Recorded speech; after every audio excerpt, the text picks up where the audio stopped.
Momento de entrevista, apoyemos el teatro. El sapo y las minas de Mercurio, un relato sobre espionaje nazi en México. Esta es una puesta en escena galardonada por el Premio Bellas Artes de Dramaturgia 2016 con dramaturgia y dirección de Martín López Virí. Esto ofrecerá funciones hasta el 29 de agosto en el Centro Cultural del Bosque, y para platicarnos más detalles sobre esta puesta nos acompaña el actor Ángel Luna. Bienvenido, Ángel, ¿cómo estás? Muchas gracias por el espacio, Gwendolyn. Muy bien, emocionados con esta temporada que apenas arrancó. Acabas de empezar justamente. Esta semana que empezó. Bueno, la historia del sapo y las minas de Mercurio, básicamente mi personaje es un escritor que se mete en una cuestión de espionaje a partir de que recibe por parte de un matón que haga un retrato hablado. Él se dedica a hacer retratos hablados para la policía.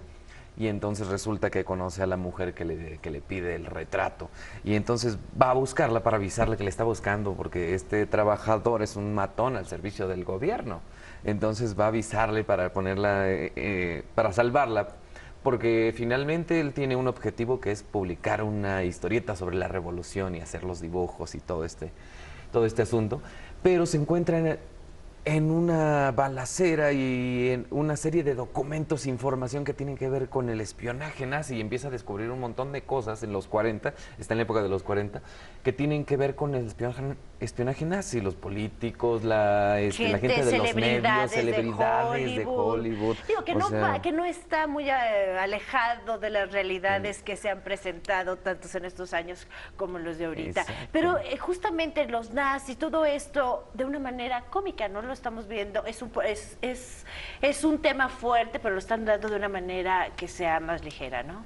Es cómica la situación y la manera en la que los personajes se relacionan y se meten en la historia. Pasan por muchísimas cosas, o sea, terminan en una avioneta, en una mina, en la mina finalmente de Mercurio, en un yate. Habla de todo este asunto de los submarinos nazis en la época que hundieron algunos barcos aquí en México, ¿no? En las costas mexicanas, y mucha información que además es una investigación muy fidedigna a la historia real de estos documentos que yo no conocía. No es ficción, entonces.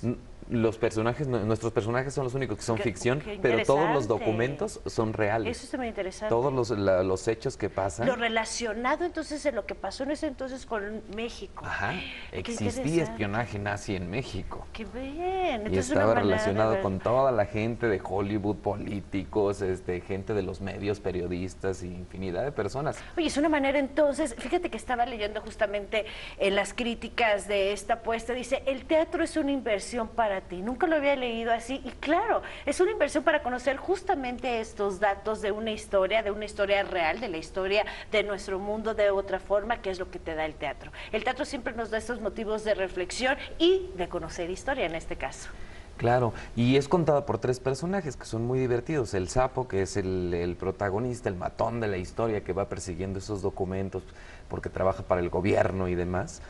Una secretaria que se llama Dolores Toral, que es la que aspira en aquella época a ser la primera dama, pero su jefe... ¿Qué es tu novia?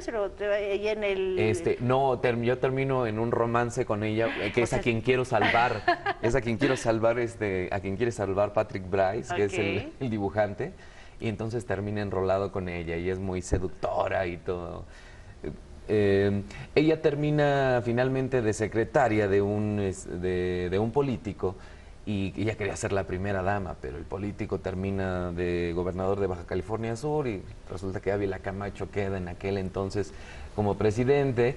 Pero toda esta historia se va enredando porque además ella tuvo un romance con el matón, con el sapo. Oye, y entonces luego nos encuentra a nosotros. Ay, perdón, luego nos encuentra a nosotros. Qué maravilla esa pasión con la que estás contando la historia. Y esa es la historia que queremos conocer. Estamos de acuerdo en la historia de lo que pasó en nuestros alrededores, de hacerlo, y qué mejor de esta manera. Y en un foro que es el Centro Cultural del Bosque, que es una maravilla para todas las puestas de escena. Claro, en la sala Javier Villorrutia, todos los lunes y martes a las 8 de la noche, que tiene precios súper accesibles, siempre tienen promociones. Y otra vas en forma de bici, empezar la semana, ¿no? Romper con la rutina, ¿por qué no un martes, un lunes o un martes 8 de la noche, que sea más tranquilo? Podemos romper con esa rutina de la semana y empezar con teatro, con cultura, con historia en este centro. Aparte, en las localidades con con precios muy accesibles. Muy accesibles. Muy accesibles. Por favor, Ángel, invítanos una vez más hasta cuándo van a estar, en dónde van a estar, los horarios para que vayamos a visitarlos. Claro que sí. Vamos a estar en el Centro Cultural del Bosque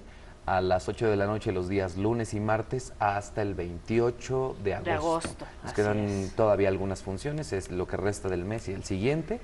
El Centro Cultural del Bosque está ubicado en el Campo Marte, atrás del Auditorio Nacional. Atrásito, ahí está, de verdad es uno de los lugares, puede ir a cenar un poquito antes en los alrededores del teatro y poder disfrutar este lunes o martes. El Sapo y las minas de mercurio, un relato sobre espionaje en México. Ángel Luna nos vino a contar los detalles. Muchas gracias, este es tu espacio.